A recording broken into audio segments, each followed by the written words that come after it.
Hello everyone, this is doctor Anjali. Welcome to my YouTube channel. आज की class में हम स्टार्ट करने वाले हैं ग्रेविटेशन पार्ट 4 एंड आज की क्लास टोटली बेस्ड रहेगी ग्रेविटेशनल एक्सेलरेशन पे। ओके, तो एक्सेलरेशन को भी समझेंगे, ग्रेविटेशनल एक्सेलरेशन को भी समझेंगे, बट सबसे पहले हमें ये पता होना चाहिए कि एग्जैक्टली आपको एक्सेलरेशन मिलता कैसे है।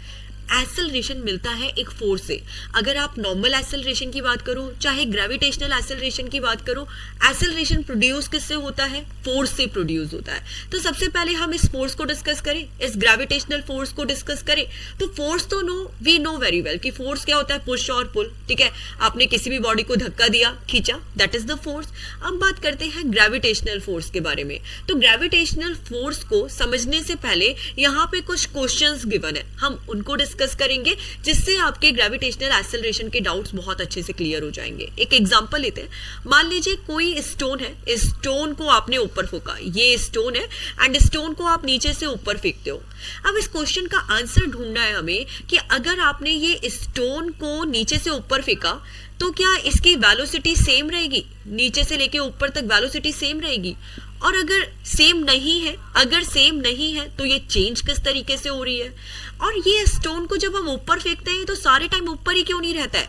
ओके, एंड इसके बाद ये एक सर्टेन हाइट पे पहुंच के नीचे क्यों गिर जाता है? एंड ये जो स्टोन की हाइट है ये डिपेंडेंट किस किस चीज पे होती है? एज इट इज ये क्वेश्चंस आपकी बुक में भी गिवन है। वन बाय वन हम एक एक क्वेश्चन को डिस्कस करेंगे एंड इसके बाद हम लोगों को आइडिया लगेगा exactly what is gravitational acceleration. Start करते हैं ग्रेविटेशनल फोर्स से। ओके, तो सबसे पहले इस क्वेश्चन का आंसर ढूंढेंगे कि मान लिया कोई स्टोन है, कोई स्टोन को हमने नीचे से ऊपर फेंका। अगर आप उसे नीचे से ऊपर फेंकोगे तो ऑफ कोर्स कुछ ना कुछ वेलोसिटी तो होगी ना।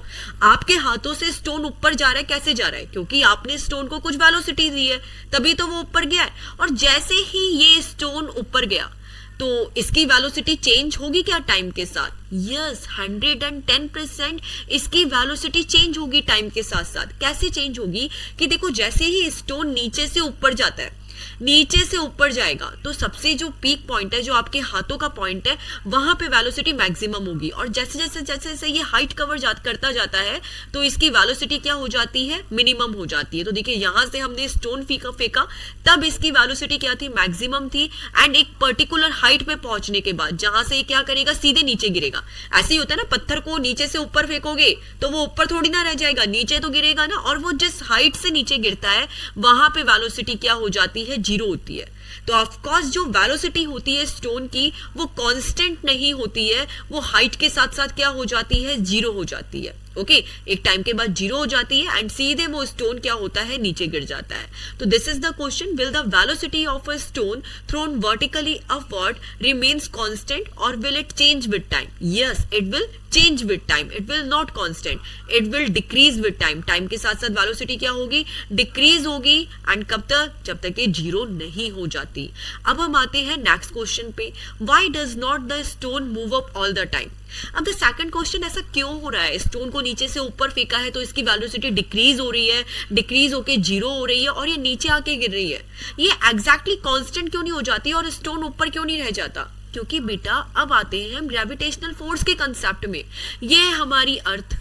ठीक है, आप अर्थ के ऊपर खड़े होके स्टोन को ऊपर फेंक रहे हो तो क्या नीचे की डायरेक्शन में ग्रेविटेशनल फोर्स नहीं लगेगा? ग्रेविटेशनल फोर्स नहीं लगेगा? यस, ऑफ कोर्स लगेगा।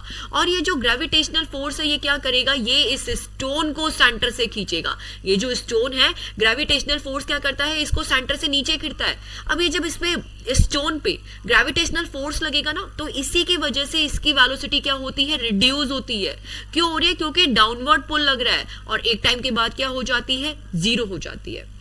तो this is the basic. When the stone is thrown vertically upward, जैसे ही हमने स्टोन को ऊपर फेंका, the gravitational force try to pull it down. Gravitational force क्या करेगा? उसे नीचे खींचने की कोशिश करेगा। जिस वेलोसिटी से आपने स्टोन को ऊपर फेंका है उसे फोर्स अपोज करेगा, नीचे खींचेगा और वेलोसिटी क्या हो जाएगी? जीरो। और जिसके बाद स्टोन क्या हो जाता है? नीचे गिर जाता है। अब next question is, why does it fall down after reaching a certain height? What does its maximum height depends on? तो देखो, ऐसा क्यों नहीं होता कि जब आप इस स्टोन को नीचे से ऊपर फेंक रहे हो तो ये एक पर्टिकुलर हाइट तक क्यों जा रहा है? ठीक है, और इसकी हाइट डिपेंड किस पे कर रही है, हाइट तक ऊपर ही क्यों जा रहा है, ठीक है। अगर मान लीजिए इस पे ग्रेविटेशनल फोर्स लग रहा है तो ये तो नीचे गिर जाना चाहिए था, फिर ये हाइट तक गया क्यों? क्योंकि बेटा ये डिपेंड करता है इसकी इनिशियल वेलोसिटी पे कि आपने इसको इनिशियल वेलोसिटी कितनी दी है। इसको इनिशियल वेलोसिटी जितनी ज्यादा दोगे ये एक पर्टिकुलर उस हाइट तक ऊपर जाएगा। एक बहुत सिंपल सा एग्जांपल लेते हैं, आप एक बॉल है, ठीक है, अपने हाथ में बॉल लो या कोई भी ऑब्जेक्ट लो, उसे आप नीचे से ऊपर फेंकोगे, आप स्लोली फेंकोगे तो वो थोड़ा सा ऊपर जाएगा, आप थोड़ा सा और फोर्स लगा के थोड़ा सा और स्पीड से ऊपर फेंकोगे वो थोड़ा सा और हाइट तक ऊपर जाएगा, एंड देन आपने और तेज फोर्स लगाया तो वो और हाइट तक ऊपर गया। तो बेसिकली आप उसको वेलोसिटी दे क्यों रहे हो? आप ग्रेविटेशनल फोर्स का अपोज करने के लिए दे रहे हो, okay.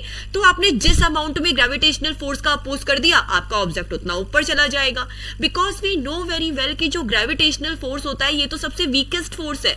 If we talk about gravitational force, ये तो पूरे यूनिवर्स का सबसे वीकेस्ट फोर्स है। ये लग सारी बॉडीज पे रहा है, लगता सब पे है, बट है वीक। तो आप जिस अमाउंट में अपोज कर दोगे ये ऑब्जेक्ट उस साइड तक ऊपर चला जाता है। तो these are the basic question, okay. अब हम डिस्कस करते हैं एक्सेलरेशन के बारे में। ये तो हमने ग्रेविटेशनल फोर्स के बारे में डिस्कस किया, इसी के साथ में इन सिंपल हम डिस्कस करते हैं एक्सेलरेशन को कि एक्सेलरेशन क्या होता है। अब देखिए ये जो एक्सेलरेशन है, एक्सेलरेशन होता है rate of change of velocity. Acceleration यही होता है, rate of change of velocity, ठीक है। बट जो ग्रेविटेशनल एक्सेलरेशन है, ग्रेविटेशनल एक्सेलरेशन क्या होता है? ग्रेविटेशनल एक्सेलरेशन भी यही होता है, rate of change of velocity, but ये प्रोड्यूस किससे हो रहा है? Gravitational force. तो बेटा जो ग्रेविटेशनल फोर्स लगने से हमें एक्सेलरेशन मिल रहा है, ग्रेविटेशनल फोर्स लगने से जो हमें एक्सेलरेशन मिल रहा है उसी को हम क्या बोलते हैं? Gravitational acceleration. इसे किससे डिनोट करते हैं? जी से डिनोट करते हैं। तो आई होप सो आपको gravitational acceleration and normal acceleration में डिफरेंस समझ आया होगा कि दोनों में क्या डिफरेंस है एंड दोनों में क्या सिमिलरिटीज है। Of course both are the acceleration, दोनों के दोनों सेम है, rate of change of velocity है, बट ये rate of change of velocity हो रहा है ये नॉर्मल एक्सेलरेशन के अंदर क्या होता है? फोर्स लगने की वजह से होता है, नॉर्मल फोर्स लगने की वजह से होता है। बट यही एक्सेलरेशन जब ग्रेविटेशनल फोर्स लगने से प्रोड्यूस होता है तो उसी को हम क्या बोलते हैं? Gravitational acceleration, okay. अब देखिए इसी में बेस्ड हम कुछ न्यूमेरिकल करेंगे। तो नॉर्मली आपने एक न्यूटन्स इक्वेशन पढ़ी है, first equation v equal to u plus at, okay. तो इसी इक्वेशन पे बेस्ड हमने प्रीवियस क्लास में भी क्वेश्चन किया था एंड हम आज की क्लास में भी क्वेश्चन करेंगे। अब द मेन थिंग इज कि आपको फाइनल वेलोसिटी या इनिशियल वेलोसिटी कैलकुलेट करनी होती है, आपके पास टाइम गिवन होता है बट एक्सेलरेशन गिवन नहीं होता। तो ये एक्सेलरेशन हम यहां से कैसे कैलकुलेट करेंगे? तो फोर्स के फॉर्मूले से। फोर्स का फॉर्मूला क्या होता है? Mass into acceleration. तो यहां से एक्सेलरेशन क्या हो जाएगा? F upon m, okay. तो देखिए ये एग्जांपल नंबर 1 है जो हम लोगों ने प्रीवियस क्लास में भी किया था एंड इसी पे बेस्ड हमको नेक्स्ट न्यूमेरिकल आज की क्लास में करना है। तो एक बार रिकॉल करते हैं कि प्रीवियसली न्यूमेरिकल में हमने क्या किया था। तो प्रीवियस न्यूमेरिकल में ये किया था कि आपको महेंद्र एंड विराट का डिस्टेंस गिवन था कि दोनों एक दूसरे से 1 मीटर की डिस्टेंस में है। उन दोनों का मास 75 kg एंड 85 kg है, महेंद्र का 75 एंड विराट का 80 kg। एंड आपको क्या कैलकुलेट करना था? उन दोनों के बीच में ग्रेविटेशनल फोर्स को कैलकुलेट करना था। तो हमने बहुत इजी वे में कैलकुलेट कर लिया था, F equal to G m1 m2 upon r square. G की वैल्यू पुटअप कर दी, m1 m2 की वैल्यू पुटअप कर दी, 1 मीटर की डिस्टेंस पे है, वैल्यू पुटअप कर दी, सॉल्व कर दिया था, ओके। अब आज जो क्वेश्चन करेंगे वो किस टाइप का है? तो let's read it. Calculate the gravitational force due to Earth on Mahindra in the earlier example, okay? तो अर्लियर एग्जाम्पल की हेल्प लेनी थी हमें यहाँ पे ग्रेविटेशनल फोर्स कैलकुलेट करना है किस पे? Due to earth on Mahendra. Mahendra पे अर्थ से कितना ग्रेविटेशनल फोर्स लग रहा है ऐसे कैलकुलेट करना है। तो जो पहले दो बॉडीज महेंद्र की, एक बॉडी महेंद्र की, एक बॉडी विराट की थी, अब वहां पे दोनों बॉडीज कौन सी हो गई? एक महेंद्र की और एक अर्थ की, ओके। तो अब हम किस तरीके से वैल्यू लिखेंगे? हमें क्या चाहिए? F equal to G m1 m2 upon r square. तो सबसे पहले हमारे पास g की वैल्यू होनी चाहिए। फॉर्मूला इज दिस, फोर्स का कैलकुलेट करने के लिए तो ग्रेविटेशनल कांस्टेंट की वैल्यू क्या होती है? 6.67 इंटू 10⁻⁻11 न्यूटन मीटर स्क्वायर पर केजी स्क्वायर, ये आपको याद होना चाहिए। अब आया दोनों बॉडीज का मास, तो फर्स्ट बॉडी कौन सी है, महेंद्र का मास कितना है 75 केजी, एज इट इज लिख दिया 75 केजी।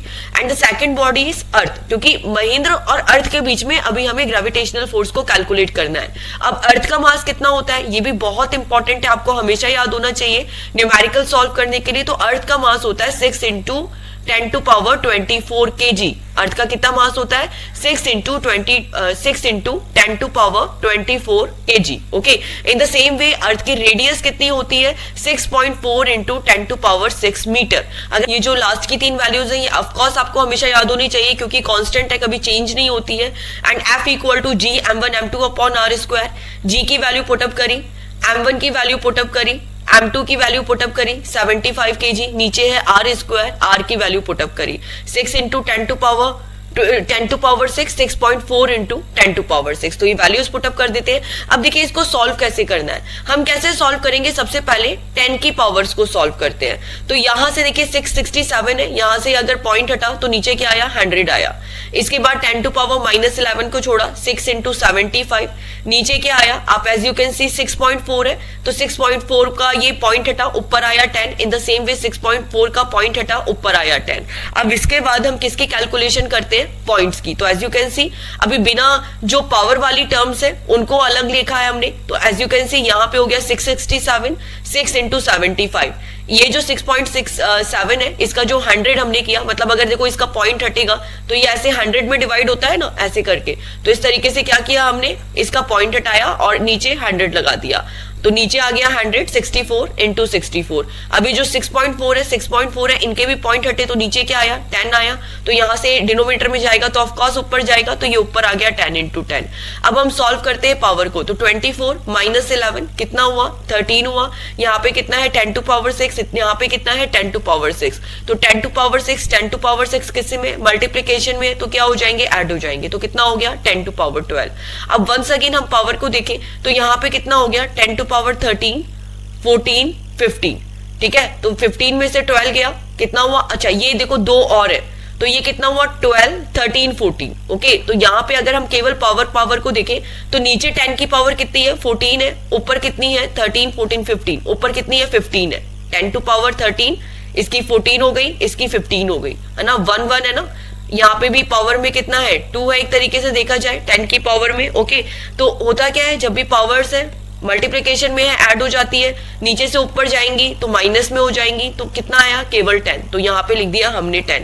अब हम करेंगे केवल मल्टीप्लिकेशन, तो क्या करेंगे 667 को पहले 6 से मल्टीप्लाई करेंगे, फिर 75 से मल्टीप्लाई करेंगे, नीचे 64 को 64 से मल्टीप्लाई किया एंड देन डिवाइड करके आपने कैंसिल आउट कर दिया। आप ऐसे भी इसको पहले सिंप्लीफाई कर सकते हो फिर कैंसिल आउट कर सकते हो, जैसे 3 की टेबल से अगर कैंसिल आउट हो रहा है 3 की टेबल से करो, 2 की टेबल से तो हो ही जाएगा, 3 की टेबल से तो नहीं होगा, 2 की टेबल से हो ही जाएगा, ठीक है। तो जितना कैंसिल आउट हो रहा है कैंसिल आउट करो, एंड ऑफ कोर्स उसके बाद कैलकुलेशन तो थोड़ी लेंथी होगी क्योंकि मल्टीप्लिकेशन करना है, डिवाइड करना है, तो ये इसकी प्रैक्टिस आप लोगों को करनी पड़ेगी। अब हम आते हैं नेक्स्ट क्वेश्चन में, तो नेक्स्ट क्वेश्चन भी देखो जो एग्जांपल 1 है उसी पे बेस्ड है। Once again the example number 1 कि जो महेंद्र और विराट है वो क्या है 1 मीटर के डिस्टेंस पे बैठे हैं, उनका मासेस कितना है 75 और 80 केजी, इनके बीच में ग्रेविटेशनल फोर्स कितना लग रहा है। अब नेक्स्ट न्यूमेरिकल में क्या है स्टार्टिंग फ्रॉम द रेस्ट, मतलब स्टार्ट कहां से हो रहा है रेस्ट से, जीरो से। What will be the Mahendra velocity after 1 second if he is falling down due to gravitational force of the earth. अब देखो इन वेरी सिंपल हमने रेस्ट से स्टार्ट किया है और 1 सेकेंड बाद जो उसकी वेलोसिटी है वो कितनी होगी, तो इस रेस्ट से स्टार्ट किया है तो इनिशियल वेलोसिटी कितनी हो गई 0 हो गई। आपको कैलकुलेट क्या करना है फाइनल वेलोसिटी, बिकॉज ऑफ जो इस चैप्टर के अंदर v equal to u plus 80 है, this is a very important equation जिसको हमने बार बार यूज करके न्यूमेरिकल सॉल्व किए हैं। तो इनिशियल वेलोसिटी क्या हो गई 0 हो गई, फाइनल वेलोसिटी हमें कैलकुलेट करनी है कितने टाइम के बाद 1 सेकेंड के बाद। तो v का फॉर्मूला क्या है u प्लस 80। ओके, v का फॉर्मूला क्या यूज करेंगे u प्लस 80। तो इनिशियल वेलोसिटी तो गिवन है हमें 0, टाइम की गिवन है 1 सेकेंड, बट ये एक्सेलरेशन कैसे कैलकुलेट करें, एक्सेलरेशन को कैसे कैलकुलेट करें, तो एक्सेलरेशन कैलकुलेट होगा इस फोर्स के फॉर्मूले से। फोर्स क्या होता है मास इनटू एक्सेलरेशन, एक्सेलरेशन क्या हो गया F/m। तो फोर्स कितना लग रहा है, यहाँ पे फोर्स कितना लग रहा है, तो देखो प्रीवियस न्यूमेरिकल के अंदर हम लोगों ने ऑलरेडी फोर्स कैलकुलेट किया हुआ है 730.788, क्योंकि यहाँ पे भी हम महेंद्र और अर्थ की बात कर रहे हैं और इस क्वेश्चन में भी महेंद्र और अर्थ की बात की हुई है, तो इन दोनों के बीच में फोर्स कितना है 732.788, तो इसको हमने नियर बाय 733 ले लिया।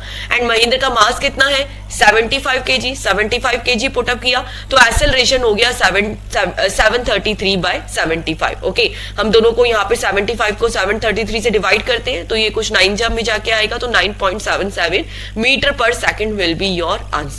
तो इस तरीके से हमें क्या करना है, इस टाइप के न्यूमेरिकल को सॉल्व करना है।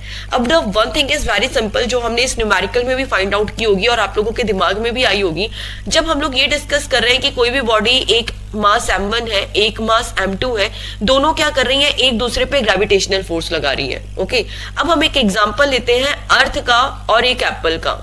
अर्थ एप्पल पे ग्रेविटेशनल फोर्स लगा रहा है, एप्पल अर्थ पे ग्रेविटेशनल फोर्स लगा रहा है, तो ऐसा क्यों हो रहा है कि जो एप्पल है, एप्पल ही जाके नीचे गिर रहा है अर्थ पे, अर्थ क्यों नहीं एप्पल की साइड में मूव हो रही है? ये भी तो हो सकता है कि जो अर्थ है ये एप्पल की साइड में जाके मूव हो, लेकिन ऐसा तो नहीं होता। और यही हमसे इस क्वेश्चन में पूछा हुआ है बुक में कि अगर जो अर्थ है वो एप्पल को अपनी तरफ अट्रैक्ट कर रही है, तो एप्पल को भी तो अर्थ को अपनी तरफ अट्रैक्ट करना चाहिए था सेम फोर्स पे, क्योंकि ग्रेविटेशनल फोर्स तो सेम लग रहा है, बट अर्थ तो नहीं मूव होती है एप्पल की तरफ, बिकॉज ऑफ ऐसा इसलिए होता है कि बेटा दैट इज द फैक्ट कि ग्रेविटेशनल फोर्स दोनों के इक्वल लग रहा है, but that's depends on the masses. अगर हम एक पर्टिकुलर बॉडी की बात करें तो फोर्स का फॉर्मूला क्या होता है, mg होता है कि नहीं होता है, तो that's depends on the body mass. अगर हम अर्थ और एप्पल के मास को कंपेयर करें तो ऑफ कोर्स अर्थ का मास एप्पल की कंपैरेटिवली बहुत ज्यादा है, तो इसीलिए जो अर्थ है वो क्या करेगी, एप्पल को अपनी साइड में अट्रैक्ट करेगी। ओके, एप्पल अर्थ को अपनी साइड से नहीं खींच पाता, फोर्स लग रहा है, लेकिन एप्पल क्या कर रहा है, अर्थ की तरफ अट्रैक्ट हो रहा है, अर्थ की तरफ खींच रहा है। अट्रैक्शन दोनों में है, बट एप्पल मूव हो रहा है, अर्थ मूव नहीं होगी।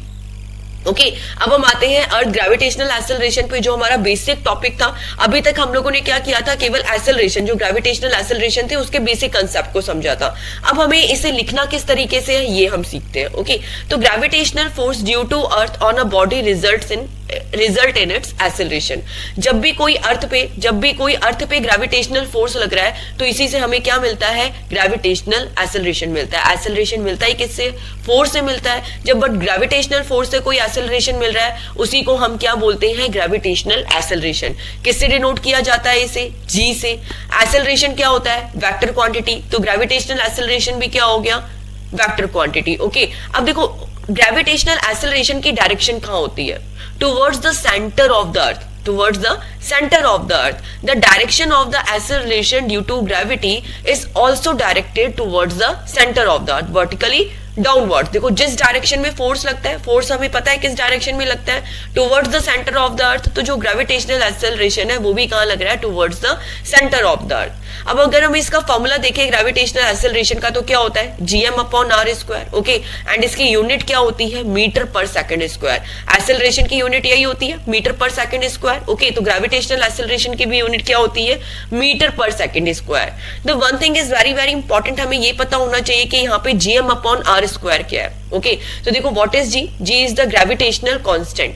अब यहाँ पे देखो कोई बॉडी है, ये हमारी अर्थ है और ये एक मान लो एप्पल है, इस पे ग्रेविटेशनल फोर्स लग रहा है। ओके, तो इन दोनों के जो बीच का डिस्टेंस है वही यहाँ पे, वो ये आर नहीं है, ठीक है। ये चीज गलतफहमी होती है बच्चों को और वो न्यूमेरिकल में मिस्टेक करते हैं। ये जो इन दोनों के बीच का डिस्टेंस है, दिस इज नॉट आर, ठीक है। यहाँ पे एक चीज ध्यान रखनी है, यहाँ पे m and r very very important parameter. जो m है that is the mass of the earth. Okay, ऐसा नहीं लेना कि आपको किसका मास ले लिया, एप्पल का मास ले लिया, कि किसी एप्पल पे लग रहा है फोर्स तो चलो ठीक है एप्पल का मास ले लो, नहीं। मास एंड जो रेडियस है ये क्या होगी, दोनों की दोनों अर्थ पे होगी।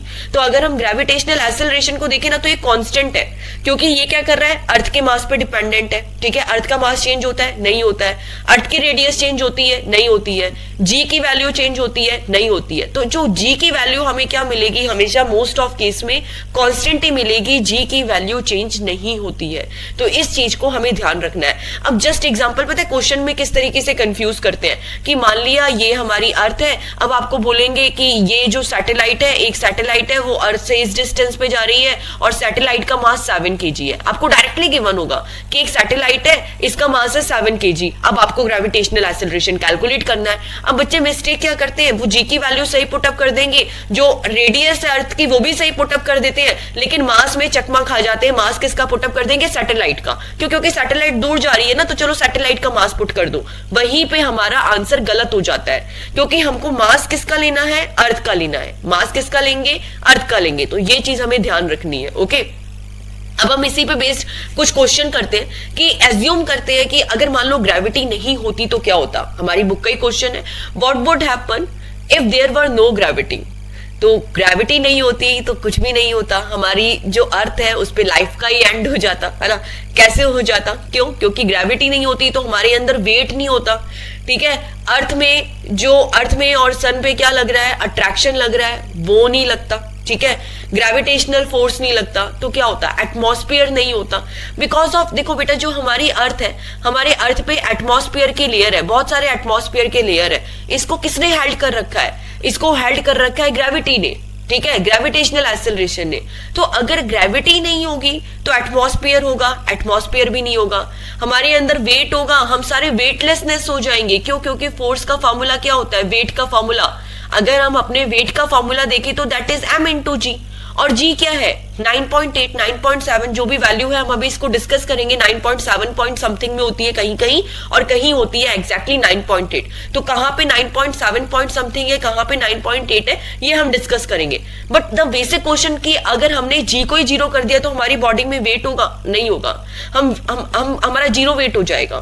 ठीक है, अर्थ है और मून है, वो दोनों कोलाइड कर जाएंगे। क्यों कर जाएंगे, ग्रेविटेशनल फोर्स नहीं है। अर्थ किसके साथ कोलाइड कर जाएगी, सन के साथ कोलाइड कर जाएगी, ग्रेविटेशनल फोर्स नहीं है। रोटेट करना बंद कर देगी, वेट नहीं होगा, तो क्या होगा, अर्थ पे लाइफ का एंड हो जाएगा। ओके, अब the next question is what would happen if the value of G was twice as large. अगर जी का वैल्यू को हम डबल करेंगे तो क्या होगा। अब ग्रेविटेशनल फोर्स का फॉर्मूला क्या होता है, F equal to G m1 m2 upon are square. अगर हमने जी की वैल्यू को डबल कर दिया तो ये जी की जगह क्या हो गया, 2g हो गया।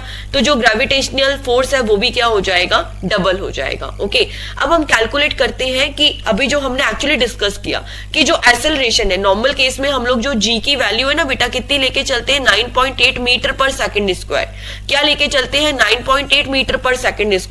बट एक्चुअली होता यह है कि ये हर जगह अलग अलग होती है, थोड़ा सा वेरिएशन होता है। जैसे अगर हम देखेंगे ना value of G of the surface of the earth, तो आपको थोड़ी सी अलग मिलेगी। किस तरीके से चेंज होता है, यहाँ पे हम इसे कैलकुलेट करते हैं। ओके, तो देखो यहाँ पर अगर हम अर्थ की सरफेस पे जी को कैलकुलेट करते हैं तो हम दो फॉर्मूलेस की हेल्प लेंगे। Okay, the first one is gravitational force F equal to G mm upon are square. अब आपको यहाँ पे देखो m1 m2 नहीं यूज किया है, यहाँ पे कैपिटल M और स्मॉल m यूज किया है। तो जो कैपिटल M है वो क्या है, mass of the earth, and ये जो स्मॉल m है जिस बॉडी पे ग्रेविटेशनल फोर्स लग रहा है उसका मास ले लिया। ओके, r क्या है, दोनों के बीच का डिस्टेंस, और g क्या है, ग्रेविटेशनल कांस्टेंट। g का वैल्यू पता है। अब हम एक फॉर्मूला फोर्स का और लेंगे, m into G. Normal case में हम क्या लेके चलते हैं, force equal to mass into acceleration. But हम किसके रेस्पेक्ट में पढ़ रहे हैं, ग्रेविटेशनल एक्सेलरेशन के रेस्पेक्ट में पढ़ रहे हैं, तो फोर्स का फॉर्मूला क्या हो गया, m इंटू जी। जी क्या है, ग्रेविटेशनल एक्सेलरेशन।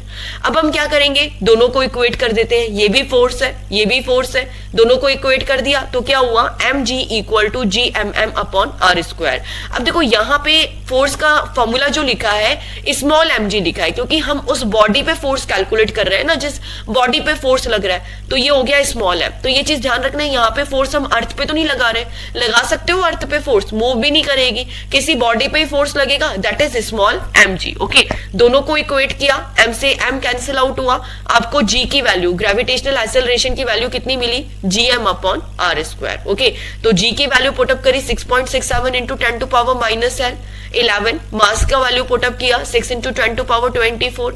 दोनों के बीच में डिस्टेंस कितना है, 6.4 into 10 to power 6 multiply by 6.4 into 10 to power 6। वैसे आपको सॉल्व करना आना चाहिए, तो यहां से देखो 6 कितना हो गया, पावर ऐड हो जाएगी 12, 24 माइनस 12 कितना हुआ 12, 12 माइनस 11 केवल कितना बचा 10 बचा। इसके बाद ये जो टर्म्स है इनके पॉइंट्स कैंसिल आउट करके आप मल्टीप्लाई कर सकते हो। एंड आई विल सजेस्ट कि इसकी जो कैलकुलेशन वैल्यू है ना ये तो आपको याद ही होनी चाहिए, क्योंकि एग्जाम में इतना टाइम नहीं मिलेगा कैलकुलेशन करने का। एंड ऑफ कोर्स ये आपने प्रूव किया है वैल्यू कांस्टेंट है, तो कांस्टेंट वैल्यू को याद कर सकते हैं। ओके, तो जी का वैल्यू कितना मिला 9.77 मीटर पर सेकंड स्क्वायर। ठीक है, अब हम ये देखते हैं, अभी जो हमने कंसेप्ट डिस्कस किया था कि ठीक है यहाँ तो जी का वैल्यू हमने कैलकुलेट कर दिया।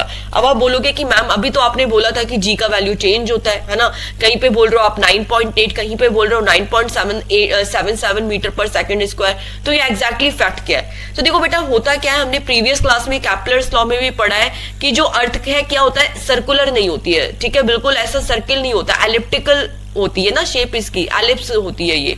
तो यहाँ पे देखो रेडियस डिफरेंट है ना, तो उस रेडियस से अफेक्ट पड़ जाता है जी की वैल्यू पे। एंड ऑफ कोर्स हमें इन्हें आगे की क्लासेस में कैलकुलेट भी करना है। तो एग्जैक्टली हमने जो बेसिक रेडियस ली है that is 6.4 into 10 to power 6। Okay, तो यहां से हमें आंसर मिला 9.77 मीटर पर सेकंड स्क्वायर। अब हम देखते हैं कि ये जी का वेरिएशन कैसे होता है, जी का वेरिएशन कैसे होता है। तो सबसे पहले जो अभी हम डिस्कस कर रहे थे ना इसी को समझेंगे। यस बेटा, जी का वेरिएशन होता है कैसे कैसे कि अगर आप अर्थ की सरफेस में भी जाओगे तो वहां पे भी क्या होता है, जी की वैल्यू चेंज हो जाती है। कैसे चेंज होती है? G equal to GM upon are square. तो देखो बेटा ये चीज आपको पता होगी, ये चीज आपको पता है कि जो रेडियस है देखो यहां ज्यादा है कंपैरेटिवली इस वाली रेडियस के, तो जो ये वाली लाइन है इसे हम क्या बोलते हैं, इक्वेटर लाइन, है ना। पता होनी चाहिए, नहीं भी पता है तो देख लीजिए ये वाली लाइन कौन सी है, equator. Horizontal line, vertical line कौन सी है, पोल्स जो सेंटर पे खींची है। तो अगर हम रेडियस को देखें तो रेडियस कहां पे ज्यादा है, इक्वेटर पे ज्यादा है। इसलिए यहाँ पे लिखा है जो रेडियस है, radius is largest at equator and smallest at pole, है ना। पोल पे क्या होती है, कम होती है, तो इसीलिए क्या होता है जी पे वेरिएशन हो जाता है। अब देखो जी का फॉर्मूला क्या है, G equal to GM upon are square, यही फॉर्मूला है। अब देखो पोल पे रेडियस कम है, पोल पे रेडियस कम है ना, और ग्रेविटेशनल एक्सेलरेशन क्या है, GM अपॉन आर स्क्वायर। मतलब ये जी और आर दोनों की दोनों क्या है, इनवर्सली प्रोपोर्शनल। अगर आर की वैल्यू कम है तो जी की वैल्यू ज्यादा हुई कि नहीं हुई, आर की वैल्यू कम है तो जी की वैल्यू ज्यादा हो गई। इसीलिए बोला है कि जो जी की वैल्यू है वो सबसे ज्यादा कहां पे होती है, पोल्स पे होती है। और कितनी होती है, 9.832 मीटर पर सेकंड स्क्वायर। एग्जैक्टली कैलकुलेट करोगे, यहाँ पे कैलकुलेट करने की रिक्वायरमेंट नहीं है, आपको आर का वैल्यू नहीं पुटअप करना, बट आपको ये याद होना चाहिए कि जो जी का वैल्यू है वो हाईएस्ट होता है पोल पे, कितना होता है 9.832 मीटर पर सेकंड स्क्वायर। और सबसे कम किधर होता है, तो देखो रेडियस यहाँ पे सबसे ज्यादा है, और फॉर्मूला ही क्या है, G equal to GM upon are square. तो आर यहाँ पे ज्यादा है तो एक्सेलरेशन क्या होगा, कम होगा। तो सबसे कम कहां पे होता है, इक्वेटर लाइन पे होता है, कितना होता है 9.78 मीटर पर सेकंड स्क्वायर। तो ये चीज याद रखनी है। एग्जैक्टली हम न्यूमेरिकल सॉल्व करने के लिए जी का वैल्यू कितना लेके चलते हैं, 9.8। नियर बाय हम कितना लेके चलते हैं, 9.8 मीटर पर second square. Okay, but exactly equator line पे क्या होता है, 9.78 मीटर पर सेकंड स्क्वायर, एंड हाईएस्ट किधर होता है 9.832 मीटर पर सेकंड स्क्वायर। द नेक्स्ट इसकी जो ग्रेविटेशनल एक्सेलरेशन है इसकी वैल्यू हाइट के साथ साथ चेंज भी होती जाती है, हाइट के साथ साथ चेंज भी होती जाती है।